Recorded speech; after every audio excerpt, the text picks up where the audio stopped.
ஒரு ஊரோட வளமே அந்த ஊரில் இருக்கிற ஏரியும் குளமும் தான். ஏரியும் குளமும் தான் அந்த ஊரோட வாழ்வாதாரத்தையே முடிவு பண்ணுது. ஏரிகளை பாதுகாக்க வேண்டியது நம்ம எல்லாரோடையும் கடமை. அந்த கலப்பணையை நம்ம தொடர்ந்து செஞ்சிட்டு இருக்கிறோம். ஏரி இருந்த அடையாளமே தெரியாத அளவுக்கு ஒரு ஏரி இருந்தது. அந்த ஏரியை பழையபடி மீட்டெடுக்கிற ஒரு கலப்பணையை நம்ம தொடங்கியிருக்கிறோம். வாங்க நிகழ்ச்சிக்கு போகலாம்.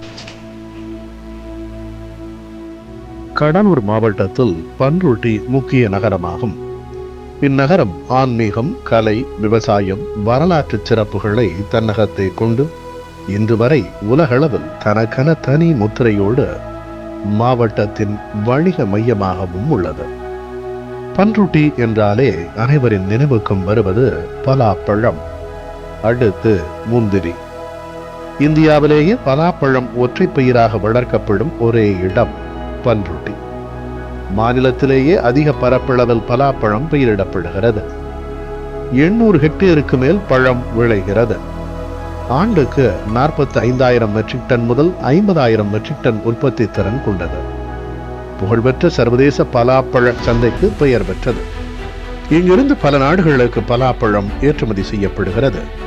இதனுடன் முந்திரி ஏற்றுமதியிலும் முக்கிய பங்கு வகிக்கிறது பன்ருட்டி. மலேசியா, ஆஸ்திரேலியா, சிங்கப்பூர் மற்றும் அமெரிக்காவிற்கு ஏற்றுமதி செய்யப்படுகிறது. இந்த பகுதிகளுக்கு நீர் ஆதாரமாக தென்பெண்ணை ஆறு விளங்குகிறது. தென்பெண்ணை ஆற்றில் திருக்கோவிலூர் அணைக்கட்டிலிருந்து மலட்டாறு பெறுகிறது. மலட்டாறு திருவெண்ணைநல்லூர், அரசூர், காரப்பட்டு, தன்னாலம்பட்டு, ஆனத்தூர் வழியாக பன்ருட்டி வட்டம் ஒரையூர், கரும்பூர், திருத்துறையூர், வரிஞ்சிப்பாக்கம், கட்டமுத்துப்பாளையம், ராசாப்பாளையம், திராசு வழியாக செல்கிறது. மலட்டாறு இரண்டாக பிரிந்து இதில் ஒரு பகுதி நத்தம் வழியாக கெடிலமாற்றிலும் மற்றொரு பகுதி ஆறு கட்டமுத்துப்பாளையத்திலிருந்து வாலாஜா வாய்க்கால் வழியாக திருவதிகை கெடிலம் ஆற்றிலும் கலக்கின்றன. மலட்டாறு கடலூர், விழுப்புரம் மாவட்டங்களைச் சேர்ந்த 66 கிராம மக்களின் வாழ்வாதாரமாக திகழ்கிறது. லட்சுமி நாராயணபுரம் ஊராட்சி பன்ருட்டி வட்டாரத்தில் அமைந்துள்ள ஒரு ஊர். மலட்டாறில் இருந்து நீர் பெறுகின்ற லட்சுமி நாராயணபுரம் ஊராட்சிக்குட்பட்ட கந்தன்பாளையம் ஏரி தூர்வாரப்படாமலும் முறையாக பராமரிக்கப்படாமலும் ஏரி இருக்கிற இடமே தெரியாத அளவிற்கு மாறியிருக்கிறது. இந்த ஏரியில் நீரை சேமித்தால் இதனை சுற்றி உள்ள வேளாண் கிணறுகள் மற்றும் பன்ருட்டி நகர மக்கள் பயன்பெறும் வகையில் நிலத்தடி நீர்மட்டம் உயர்வதற்கு வாய்ப்பாக அமையும். ஆனால் தண்ணீர் வரத்து இல்லாமல் வறண்டு போன ஏரி மற்றும் அதன் நீர்வரத்து கால்வாய் புதர்களாலும் குப்பை மேடுகளாலும் அடைபட்டு இருக்கின்ற நிலைமையை காண முடிந்தது. இந்த ஏரி மொத்தம் 29 ஏக்கர் 30 சென்றுங்க. இந்த ஏரியில் பார்த்தீங்கன்னா ஒரு 10 ஏக்கர் தான் இப்போ இருக்குது. மீதி எல்லாமே ஆக்கிரமிப்பில் இருக்காங்க. இந்த ஏரியில் உள்ள கருமேள மரம்லாம் அகட்டிட்டு செப்பனிட்டு ஆழப்படுத்தணும்னு நாங்கள் கோரிக்கை வச்சுருக்கோம். இந்த ஏரி அருகாமையில் வந்து பன்ருட்டி நகராட்சி இருக்குது. குறைஞ்சது அங்கே 1,00,000 பேர்கிட்ட இருக்கிறாங்க. இதனுடைய ஏரி நீர் பிடிப்பு அதிகமாக இருந்தால் அந்த நகராட்சிக்கு அனைத்து தண்ணி இதிலேருந்து ஊற்று எடுக்கும். அவங்களுக்கு பக்கத்தில் உள்ள கிராமங்களும் ஒரு 5-6 கிராமம் இருக்குது. இதில் பூங்குணம், சூரகுப்பம், கொண்டாரெட்டிப்பாளையம், மாளிகைமேடு, ஏரிப்பாளையம், அந்த சாமியார் தர்கா. இந்த ஏரிக்கு எல்லாருக்குமே நீர் ஆதாரமே இந்த ஏரி தான். நம்ம இந்த எல்லன்புரம் ஏரின்றது அது மிகுந்த ஆக்கிரமிப்பு மற்றும் கருவேல மரங்களால் ரொம்ப சூழப்பட்டு அது நீர்பிடிப்பு பகுதியாகவே இப்போதைக்கு தரமில்லாது இருக்குது. அது முன்னொரு காலத்தில் பார்த்திங்கன்னா ரொம்ப நீர்பிடிப்பு பகுதியாக இருந்து இது மூலயமா கால்நடைகள் ரொம்ப பெரிதும் வளர்ச்சிக்கு ரொம்ப உதவிகரமாக இருந்தது. ஆனால் இன்றைக்கி முற்றிலும் இன்றைக்கி பயன்பெறாத சூழ்நிலை இருக்குது. கந்தன்பாளையம் ஏரியை தூர்வாரி கரைகளை உயர்த்தினால் பழையபடி ஏரியை பயன்பாட்டுக்கு கொண்டு வர முடியும் என்று பன்ருட்டி நகர இயற்கை தன்னார்வலர்கள் முடிவு செய்து புதிய தலைமுறை நம்மால் முடியும் குழுவை தொடர்பு கொண்டனர். ஏரியை புனரமைப்பதற்கான முதல்கட்ட கள ஆய்வை நந்தன் கால்வாய் பாதுகாப்பு இயக்கம், அம்பத்தூர் நீர்நிலை பாதுகாப்பு இயக்கம் மற்றும் பன்ருட்டி நகர மக்களோடு சேர்ந்து நடத்தினோம். கலந்தாய்வு கூட்டம் கூட்டப்பட்டு அதில் கலந்து கொண்ட தன்னார்வலர்கள் தங்கள் கருத்துக்களை பதிவு செய்தனர். புதிய தலைமுறையில் இந்த நீரார்வலெலாம் கூப்பிட்டு ஒரு கூட்டம் போட்டாங்க. அந்த கூட்டத்தில் போய் நான் சொல்கிறேன், சார் இந்த மாதிரி ஒரு எங்கள் ஊரில் ஒரு கால்வாய் இருக்குது அப்படின்னு சொன்ன உடனே அந்த டைமில் இங்கே வந்துருக்கிற நம்ம நெடுமாறன் ஐயா இன்னும் சுப்பிரமணியன், இன்னும் ஒரு 4-5 பேர்லாம் சொல்கிறாங்க நம்ம அதை கலாய்வு எடுத்து நம்ம அந்த அமைப்பை வந்து செயல்படுத்த முடியும் அப்படின்னு. அப்போ போய் பார்த்துட்டு வந்து ஒரு 12 கிலோமீட்டர் கலாய்வு முடித்து எங்கள் ஊரில் உட்காந்து இந்த மாதிரி ஐயா தான் பேர் வச்சார், நந்தன் கால்வாய் பாதுகாப்பு இயக்கம்னு, நெடுமாறன் ஐயா.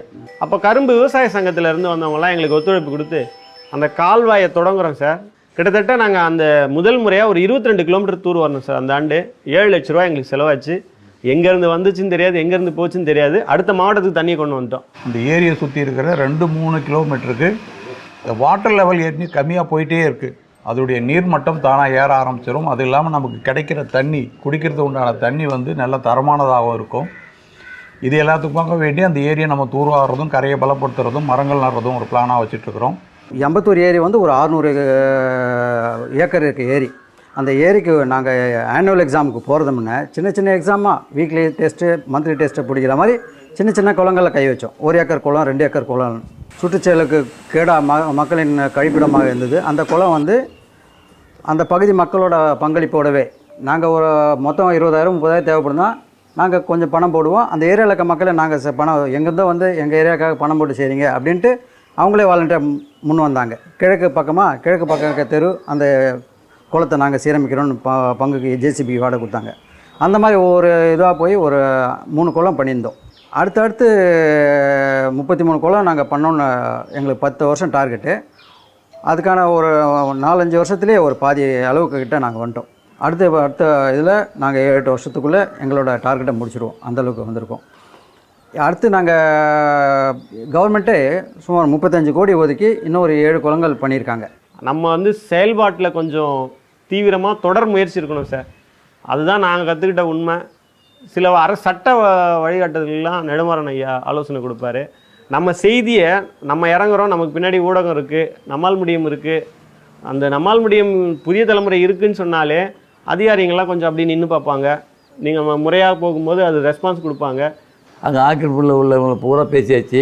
அவங்களும் அந்த இப்போ நட்டுக்கிற இதை முடிச்சுக்கிட்டாங்க, இடத்துக்கு போயிடுறோம் அப்படின்னு சொல்லியிருக்காங்க. அதனால் பெரும் முயற்சி பண்ணி அந்த இதெல்லாம் நடந்துருக்குது. அதில் மரக்கன்று நடத்துக்கு தயாராக இருக்காங்க. அனுப்புள்ள மாதிரி நாங்கள்லாம் இருந்து உறுதியாக கூட இருந்து நாங்கள் செயல்படுறதுக்கு தயாராகிறோம். எங்களை பயன்படுத்திங்க. உங்கள் நீர்நிலை வந்து எல்லா இடத்துலையும் உற்பத்தி பண்ணுவோம், குறையாத அளவுக்கு. அதான் என்னுடைய வேண்டுகோள். கடந்த காலங்களில் நம்ம வந்து தண்ணீரை வந்து பாட்டிலில் பார்ப்போம் அப்படின்னு நினச்சி பார்த்ததில்லை. ஆனால் இப்போ வந்து கடந்த ஒரு 3 ஆண்டுகளுக்கு முன்னாடி காற்றை கூட நம்ம வந்து சுவாசிப்பதற்கு வந்து குப்பிகளை அடக்கி நம்ம வந்து சுவாசிக்க வேண்டிய நிலைக்கு நம்ம மாறினோம். அது காரணம் வந்து இந்த கொரோனாங்கிற நோய் வந்து நம்ம வந்து தாக்கம் வந்து மிகப்பெரிய இருந்துச்சு. அந்தளவில் இன்றைக்கி இருக்கக்கூடிய பொது இடங்களில் குறிப்பாக இருக்கக்கூடிய ஏரி, குளங்கள், அது போன்ற அரசுடைய மேய்ச்சல் நிலங்கள் போன்ற இடங்களை வந்து மரங்களை வளர்த்து பாதுகாக்க வேண்டும் அப்படிங்கிற குரல் வந்து பள்ளி மாணவர்கள் மத்தியிலும் கல்லூரிகள் மத்தியிலும் ஒரு மிகப்பெரிய ஒரு விழிப்புணர்வு ஏற்படுத்திட்டு இருக்கிறோம்.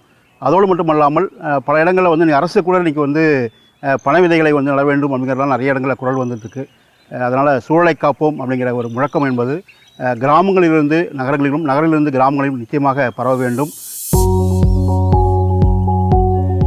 எல்லோரும் சேர்ந்து கடலூர் மாவட்ட சுற்றுச்சூழல் மற்றும் நீர்நிலை பாதுகாப்பு இயக்கம் என்ற அமைப்பை தொடங்கினோம். விவசாயம் இல்லை என்றால் வியாபாரிகள் இல்லை.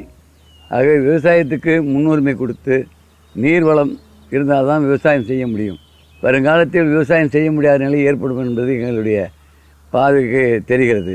ஆகவே விவசாயத்துக்காக உடைய தண்ணீர்களை, நீர்நிலைகளை நிறுத்தி அங்கங்கே ஏரிகளை சுத்தம் பண்ணி நீர் வளத்தை பாதுகாக்க வேண்டும் என்ற ஒரு நல்ல எண்ணத்திலே இன்று கடலூர் மாவட்ட சுற்றுச்சூழல் மற்றும் நீர்நிலை பாதுகாப்பு இயக்கம் ஒன்றை துவக்கி இருக்கின்றோம்.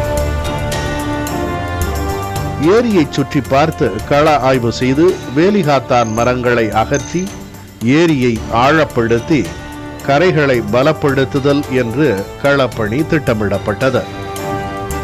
வெள்ளன்புரம் ஏரியில் உள்ள சீமை கருவேல முல்லை மரங்களை அகற்றி அதன் பிறகு அரசாங்கத்தினுடைய ஒத்துழைப்போடு அளவீடு செய்து மேலும் நீர்த்தேக்கத்தினுடைய அளவை அதிகமாக்குவதற்காக பணியை மேற்கொள்ள இருக்கின்றோம். அதற்கான ஆய்வு இன்று நடைபெற்றது. கருவேல மரங்கள் எல்லாத்தையும் அகற்றிட்டு நீர்நிலையை வந்து சரிசமமாக சரி பண்ணோன்னா இதோட தண்ணியோட காரத்தன்மையும் நமக்கு குறையும், கணிசமாக குறையும். தண்ணியோட உப்பு தன்மையும் குறையும். ஸோ மக்களுக்கு ஒரு நல்ல குடிநீர் கிடைக்கும். ஸோ அதுக்கான முயற்சியை தான் முன்னெடுத்துருக்கிறாங்க. சுற்றுச்சூழலும் பாதுகாக்கப்படும். ஏன்னா இந்த ஏரியை நம்பி சில விலங்குகளும் வாழுதுங்க, அவங்களோட வாழ்வாதாரங்களும் பாதுகாக்கப்படும். நாம் எல்லாம் ஒன்றா சேர்ந்து நம்ம ஊரில் இருக்கக்கூடிய ஏரிகளையும் குளங்களையும் கண்மாய்களும் தூர்வார நம்மளால் முடிஞ்சதை செய்வோம். நாம் எவ்வளோ செய்கிறோமோ அதை பார்த்துட்டாவது அரசாங்கம் நம்ம கூட சேர்ந்து இன்னும் கூடுதலாக செய்யும். அந்த அளவில் இன்றைக்கி கந்தம்பாளையம் இந்த ஏரியை வந்து தூர்வாதுவதற்கான முயற்சியை நம்ம எடுத்துருக்கிறோம். நிச்சயமாக இங்கே பறவைகளையும் இந்த சூழலும் காக்கப்படும் என்ற உறுதியாக நம்புகிறோம். நீண்ட நாள் கனவாக இருந்த ஏரியை புனரமைக்கும் களப்பணி மக்கள் பங்களிப்போடு தொடங்கப்பட்டது.